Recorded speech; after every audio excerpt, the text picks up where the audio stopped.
Ano ba naman tong si Inday? Nakakalimutang bayaran ang Meralco.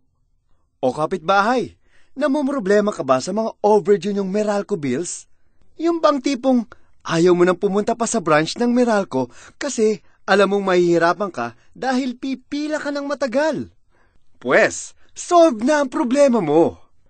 Good news mga kapitbahay! Pwede nang tumanggap ang Bayad Center ng mga overdue bills ng Meralco. Talaga? Pwede na ako magbayad ng overdue Meralco bills ko sa Bayad Center? Oo! Alam niyo ba na ang Bayad Center ay pagmamay-ari ng Meralco?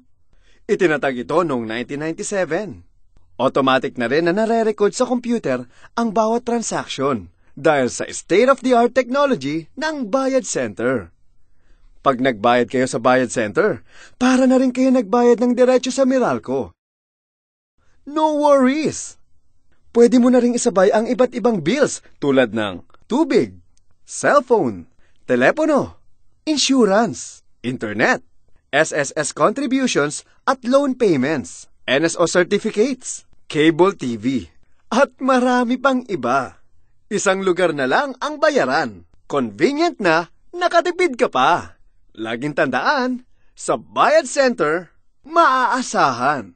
Sigurado makakarating ang ibinayad mo. Convenient at makakatipid dahil maraming bills ang pwedeng bayaran ng sabay-sabay. Pwedeng magbayad ng Meralco bills kahit overdue na to.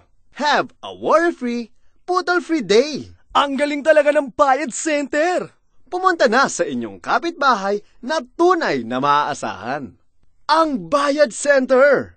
Sa Bayad Center, all bills siguradong bayad bilis!